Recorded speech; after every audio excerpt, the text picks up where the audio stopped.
So we went to Fairfield, Iowa, in the heart of the Midwest to share our experience with poultry-centered regenerative agriculture.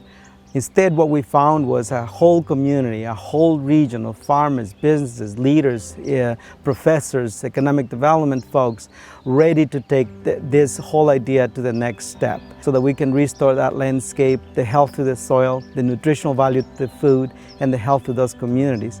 And it is quite appropriate that we do that in Iowa, the epicenter of the conventional, chemical-based system, but also could be the epicenter of a new way to regenerate. So check out what we learned, stay tuned. This is going to be an exciting ride with this brand new community that we have been able to reach out to and that have embraced our system with such enthusiasm.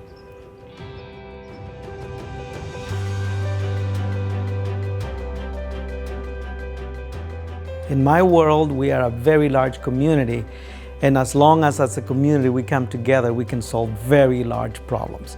Now, within that, it's easy to say that. Now, how you do that, that's what we have zeroed down into that entry point that Bob was so eloquently putting together. The culture that we have today evolved out of that agri, foundation, and that is, there's nothing more clear in terms of what went wrong with that than what we do in Iowa. And so it is also appropriate that we start thinking about Iowa as the epicenter again of a potential major solution. But it is people where the problem started, and it is people who are going to solve what's going on with the ecology. Being able to communicate that story is central to our own mental and spiritual health.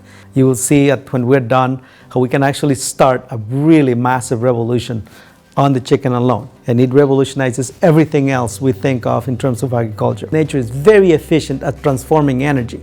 We got to start with the natural blueprint and then move forward. If we're smart enough, we'll pick the right route to get poultry to become again, this wholesome product. And where is the most amount of people that we can engage is the small farmers all over the world that produce 70% of all of the food that we consume today.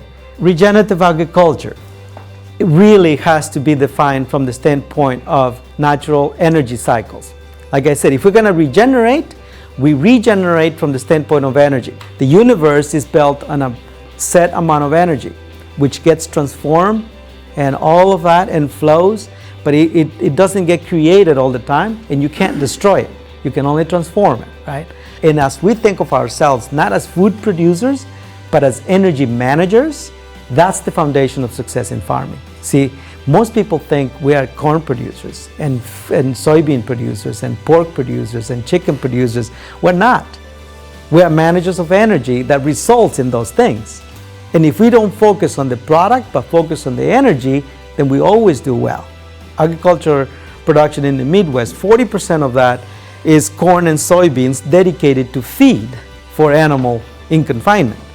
Now, if we substitute with the hazelnut production that we launched in tandem with the poultry, we can actually start bringing down the amount of soybeans we need in the feed, because we can put that back into that same system.